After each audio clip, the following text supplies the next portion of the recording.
आज हम पढ़ेंगे कम्युनिटी हेल्थ नर्सिंग। उसमें हम पढ़ेंगे concept of health and disease. Disease की हेल्थ का क्या कंसेप्ट है और डिजीज़ का, ठीक है। Concept of health and disease, सबसे पहले हम डेफिनेशन पढ़ेंगे हेल्थ की, जो WHO ने दी थी 1948 में, ठीक है ना। हेल्थ क्या होती है? हेल्थ एक स्टेज है कंप्लीट जिसमें physical, mental, social well being and not mentally and absence of disease in infirmity. Health एक संपूर्ण physical, mental, social well being की अवस्था होती है, केवल किसी डिजीज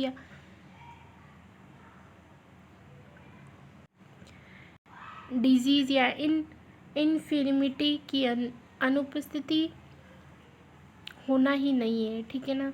ये अपने हेल्थ की डेफिनेशन है। हेल्थ की डेफिनेशन क्या है कि कंप्लीट तरीके से physical, mental, social well being होना और अब्सेंस ऑफ डिजीज़ होना ही एक हेल्थ की डेफिनेशन से। और एक और वर्ड है इन्फिमिटी, ठीक है ना। इसको हम हेल्थ बोलते हैं, ठीक है ना। WHO ने दी थी, कब दी थी? 1948 में, याद रखना है। फिर हम पढ़ेंगे डेमेन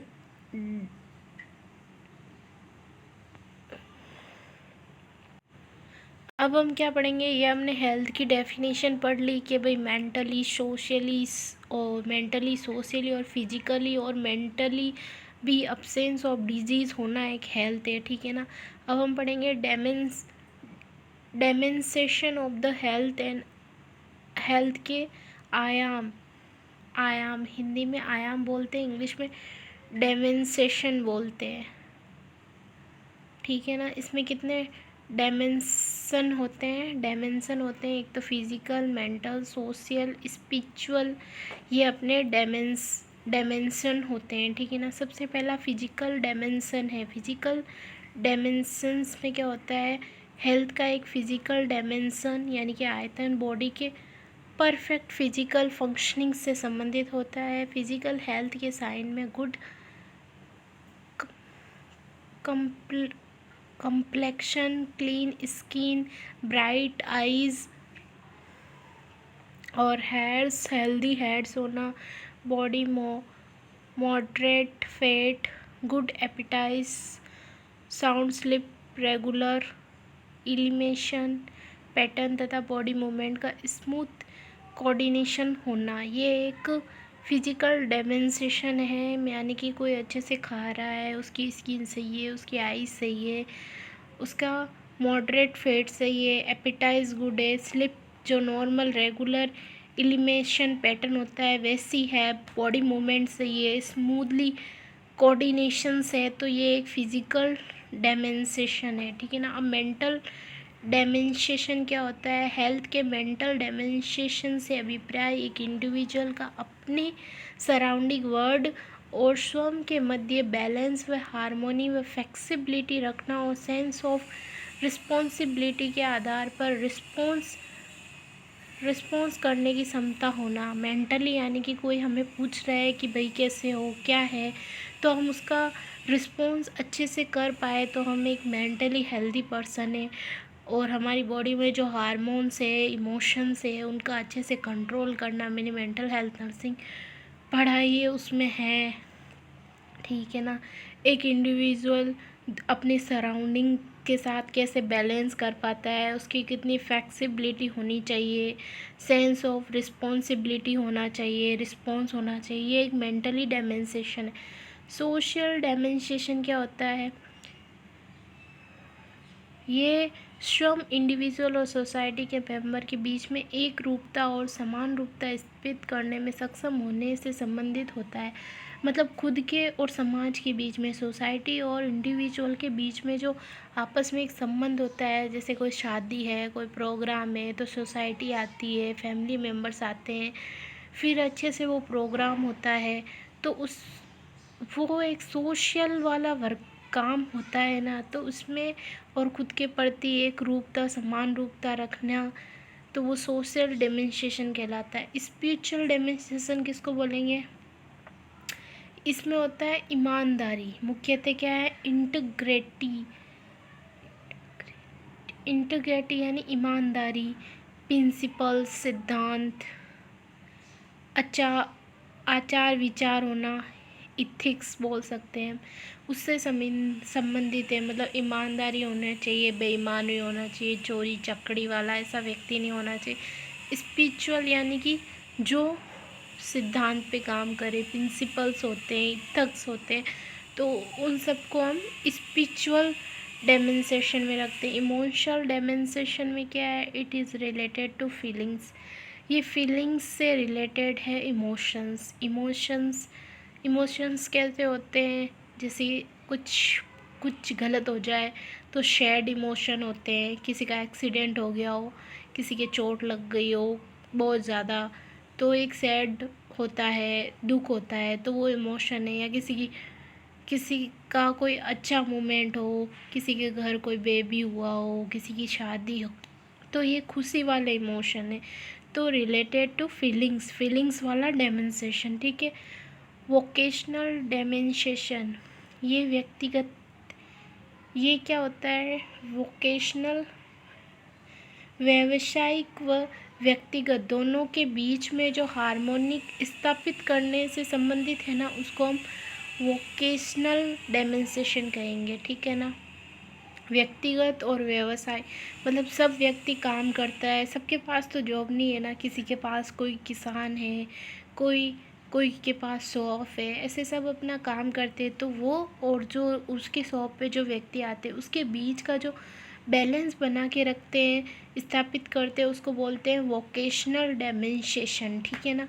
फिर ये क्या है, WHO द्वारा दी गई हेल्थ की डेफिनेशन में केवल हेल्थ के 3 जो WHO ने दिए ना, उसमें तो सिर्फ 3 ही डेमोन्स्ट्रेशन है, फिजिकल, मेंटल, सोशल, ठीक है, सम्मिलित किए गए, फिजिकल, सोशल और मेंटल, ये WHO ने। और जो हमने पढ़ा ना, स्पिरिचुअल, इमोशनल और वोकेशनल, ये अदर्स है। WHO ने तो ओनली 3 दिए, ठीक है ना। अब हम पढ़ेंगे concept of health, concept of health तो हमने पढ़ लिया, डेफिनेशन पढ़ ली। अब हम पढ़ेंगे कंसेप्ट ऑफ डिजीज़ पढ़ेंगे, है ना। एक वैज्ञानिक है वेबस्टर, जिसने बीमारी को इस प्रकार से डिफाइन किया है कि एक कंडीशन जिसमें बॉडी हेल्थ इम्प्रूव हो जाती है, जिसमें क्या होती है, बॉडी की जो हेल्थ होती है वो इम्प्रूव हो जाती है, बॉडी की हेल्थ की वह अवस्था से दूर हो जाती है तथा बॉडी में ऐसे बदलाव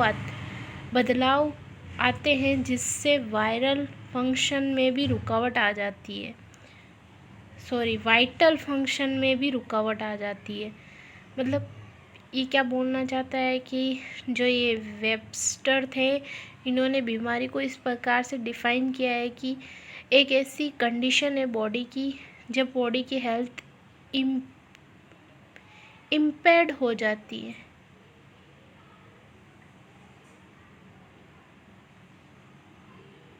क्या हो जाती है, इम्पेयर्ड यानी कि कुछ प्रॉब्लम हो जाना, ठीक है ना।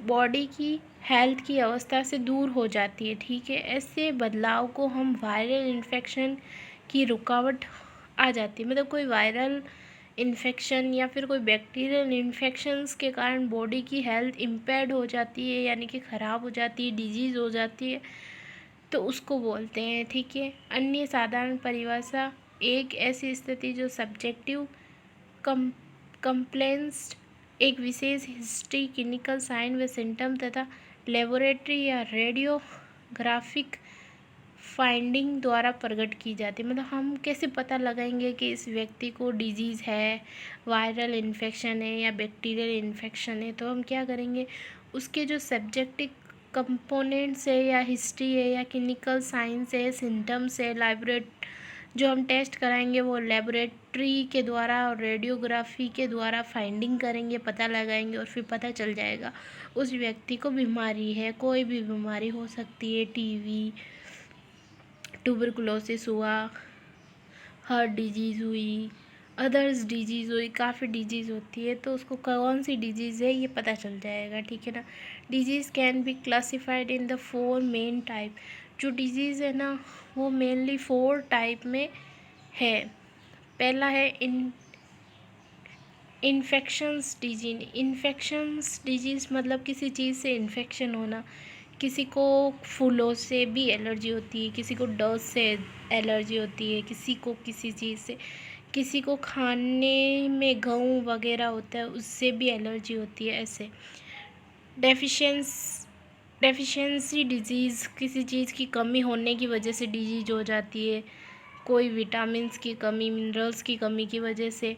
हेरिडिटरी डिजीज़ कोई भी जेनेटिक मतलब माता पिता में कोई प्रॉब्लम्स थी, क्रोमोसोम में प्रॉब्लम या फिर हार्मोनिक तो नहीं, क्रोमोसोमन और जो हेरिडिटरी प्रॉब्लम आती है, जैसे कि किसी को डाउन सिंड्रोम था या फिर और कोई बीमारी थी, तो वो गुणसूत्र या फिर हम क्रोमोसोम में डिजीज़ की वजह से बोल सकते हैं।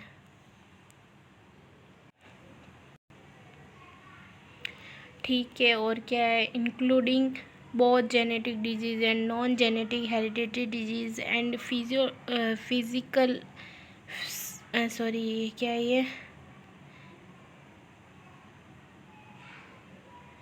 ये जो डिजीज़ है हेरिडिटरी, नॉन और साइकोलॉजिकली डिजीज़, फिजियोलॉजिकली डिजीज़, और ये सब डिजीज़ आती है। ठीक है ना।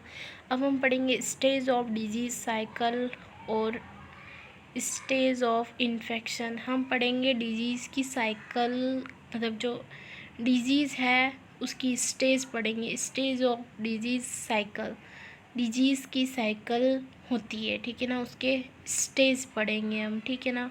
या हम इसको ऐसे बोल सकते हैं स्टेजेस ऑफ इन्फेक्शन, ठीक है ना। सबसे पहले है इंक्यूबेशन पीरियड ऑफ क्वारंटाइन बोल सकते हैं इसको। सेकंड है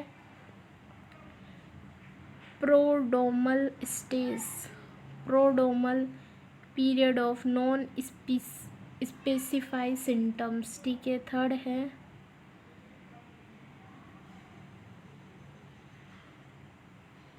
ये स्केल और साइकिल्स है, ठीक है ना। पहले वाली हम पहले पढ़ लेते हैं, कहाँ गई, ये रही। इंक्यूबेशन पीरियड या फिर पीरियड ऑफ क्वारंटाइन, इन्फेक्शन के ह्यूमन बॉडी में प्रवेश के प्रथम सिम्टम प्रकट होने का समय। कोई भी व्यक्ति होता है, जब पता चल जाता है कि इसको इन्फेक्शन हो गया है तो उसको बोलते हैं इंक्यूबेशन पीरियड या पीरियड ऑफ क्वारंटाइन। इस स्टेज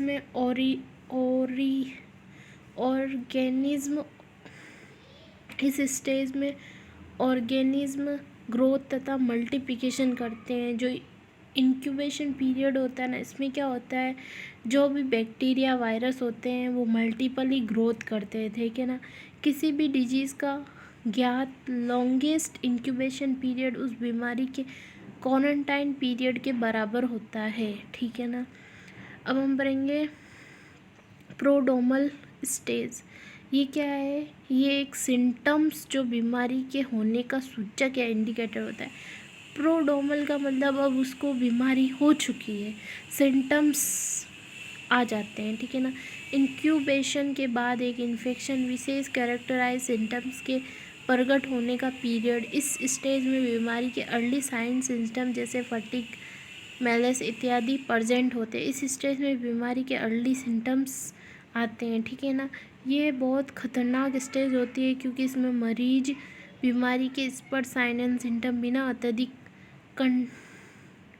कंटेजियस रहता है, ठीक है ना। इसमें क्या होता है, साइन एंड सिम्टम मतलब कभी होते भी है, इंडिकेटर होता है मतलब इसमें, ठीक है ना। अब हम पढ़ेंगे थर्ड फस्टिगियम बोल सकते हैं इसको, द हाईएस्ट पॉइंट स्टेज और full stage of illness.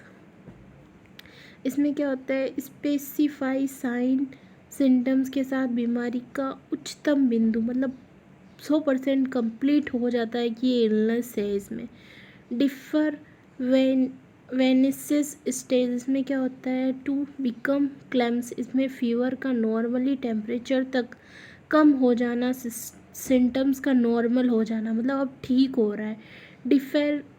Differ फेसिसनेस में क्या होता है, स्टेज में वापस ठीक होने लग जाता है, नॉर्मल स्टेज में आने लग जाता है व्यक्ति। या फिर हम बोल सकते हैं जो सिम्टम्स आ रहे थे ना वो नॉर्मल होते हैं। कन्वेलेंस स्टेज में क्या होता है, एक डिजीज़ या ऑपरेशन होने के बाद रिकवरी पीरियड होता है, उसको कन्वेंशन स्टेज कहते हैं, ठीक है ना। फिर है लास्ट में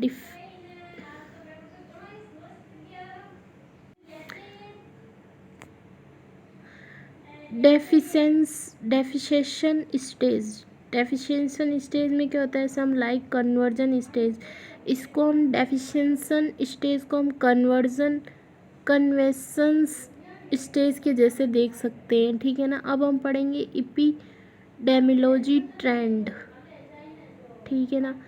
एजेंट, पैथोजन, होस्ट तथा एनवायरनमेंट को एपिडेमियोलॉजी ट्रेंड कहते हैं।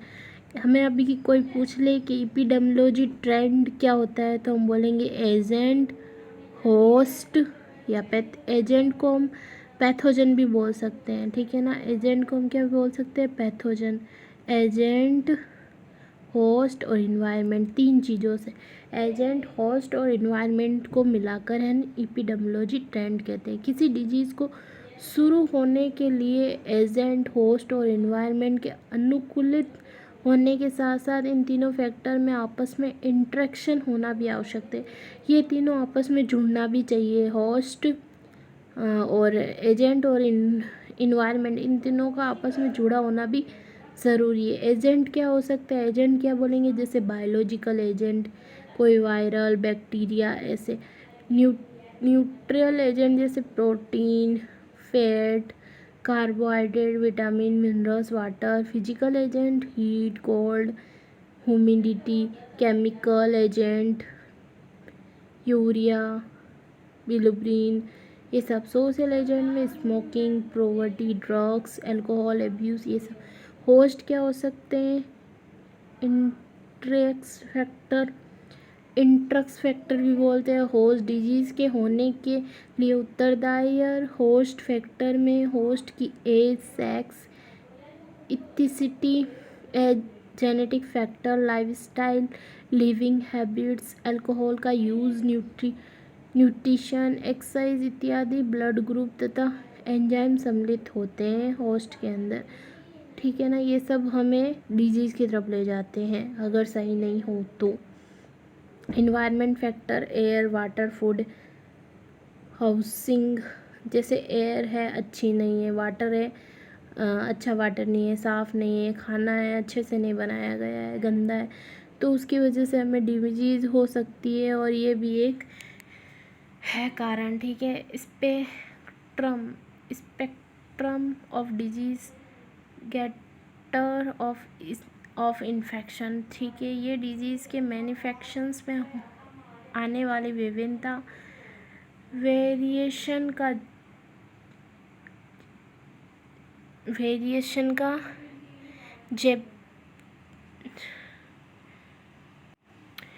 ठीक है ना। डिजीज़ में स्पेक्ट्रम के एक तरफ के अंतिम भाग पर सब क्लिनिकल इन्फेक्शन होता है जिसे स्पष्ट या आइडेंटिफाई करना असंभव होता है, वह दूसरे एंड पर घातक या इलनेस होता है, ठीक है ना। स्पेक्ट्रम के बीच में इलनेस होता है, जो स्पेक्ट्रम है उसके बीच में क्या होता है, इलनेस होता है, जो माइल्ड से सीवियर रूप में अपनी सीवियरिटी के अनुकूल होता है। नेचुरल हिस्ट्री ऑफ डिजीज़ की नेचुरल हिस्ट्री एक डिजीज़ के ईयरलिस्ट स्टेज से लेकर उसके टर्मिनेशन जैसे कि रिकवर, डिसेबिलिटी तथा डेथ तक वे को सिग्निफिक्स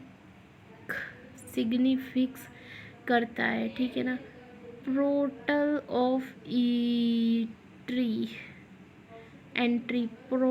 ऑफ एंट्री एक मार्ग जिसके द्वारा इन्फेक्शन और ऑर्गेनिम बॉडी तक पहुंचते हैं, जिसे रेस्पिरेटरी ट्रैक्ट इन्फेक्शन के ब्रेक्स और जो यूरिन होता है, यूरिनरी ट्रैक्ट होता है, गैस्ट्रो इंटेस्टाइनल ट्रैक्ट होता है, उनके द्वारा क्या होता है, जो भी बैक्टीरिया होता है वो ट्रैवल करता है, पोर्टेबल एंट्री करता है। Pre symptom disease, symptom disease ये एक बनाया हुआ है, ठीक है। पोर्टल्स ऑफ एक्सिट, एक मार्ग जिसके द्वारा पैथोजेंस एज होस्ट की बॉडी को छोड़ते या बाहर निकलते हैं, जिसे respiratory droplets, force, urine, blood इत्यादि। हम जब छींकते हैं या फिर स्टूल पास करते हैं, यूरिन पास करते हैं, तो बैक्टीरिया वगैरह निकल जाते हैं, छोड़ते भी और आ भी जाते हैं।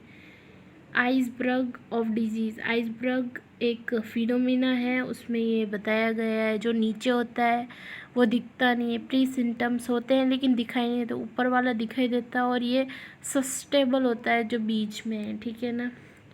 Iceberg of disease, iceberg disease concept के अनुसार कम्युनिटी में पाए जाने वाले डिजीज़ की तुलना में एक आइसबर्ग से करते हैं, ठीक है। फ्लोटिंग आइसबर्ग के विजुअल टिप को कम्युनिटी में फिजिशियन द्वारा देखा गया डिजीज़ क्लिनिकल्स के सिम्टोमेटिक डिजीज़ से रिप्रेजेंट किया जाता है, ठीक है। आइसबर्ग का बहुत बड़ा डूबा हुआ भाग कम्युनिटी में बीमारियों के हिडन केस जैसे कि latent, inappropriate, pre symptoms, undiagnosis case व कैरियर की कम्युनिटी को रिपेंस्ड करता है, ठीक है। कंसेप्ट ऑफ कंट्रोल, हम कैसे कंट्रोल करेंगे। डिजीज़ कंट्रोल, डिजीज़ के एजेंट को कम्युनिटी में उस स्तर पर बनाए रखना जिस पर ये लोकल पॉपुलेशन के टॉलरेंस के अनुसार पब्लिक हेल्थ प्रॉब्लम नहीं रहे, अर्थात जानबूझकर किए गए प्रयासों द्वारा डिजीज़ इंक्यूबेशन, प्रिवेंशन, मॉर्बिलिटी या मोर्टेलिटी को लोकली एक्सेप्टेबल लेवल तक कम करना। डिजीज़ इलिमिनेशंस, इंटरप्शन और ट्रांसमिशन ऑफ ए डिजीज़, जानबूझकर किए गए प्रयासों द्वारा एक डिफाइंड जियोग्राफिकल एरिया में एक स्पेशली डिजीज़ होने के इंक्यूबेशन को 0 तक कम करना। डिजीज़ इरिडिकेशन, डिजीज़ पैथोजन का विलुप्त होना या जड़ से नष्ट करना। सर्वेशंस तथा कंटामिनेशन से, इन्फेक्शन एजेंट से निष्कादन द्वारा इन्फेक्शन के ट्रांसमिशन को पूर्णतः टर्मिनेशन करना। मॉनिटरिंग तथा सर्विलेंसेस, मॉनिटरिंग पॉपुलेशन के एनवायरनमेंट या हेल्थ स्टेटस में परिवर्तन का पता लगाने के लिए रूटीन मेजरमेंट का परफॉर्म तथा एनालिसिस करना। सर्विसेज से हम क्या पता लगा सकते हैं, WHO ने दिया था public health practice planning, improvement व इवैल्यूएशन के लिए आवश्यक हेल्थ रिलेटेड डाटा व लगातार सिस्टमेटिक कलेक्शन व एनालिसिस इंटरप्रेशन करना। एक बीमारी के प्रभावी नियंत्रण व रोकथाम के लिए सर्विसेज अति आवश्यक होती है। सेंटिनेंस सर्विलेंस, रूटीन नोटिफिकेशन सिस्टम से मिस्ड केसेस को आइडेंटिफाई करने के लिए एक मेथड के द्वारा जिन नोटिफिकेशन केस को पुनः अटेंशन की आवश्यकता हो उसे पूरा किया जा सकता है। इसमें कई सीमित रिपोर्टिंग जैसे कि कंट्री स्टेज में कुछ हॉस्पिटल से डाटा को कलेक्ट किया जाता है, फिर उससे सर्वे किया जाता है। ये थे सर्वे, मॉनिटरिंग करना, सर्वेस करना, फिर पता लगाना डिजीज़ का, ये सब लेवल ऑफ इन्फॉर्मेशन हम बाद में देंगे। Thank you.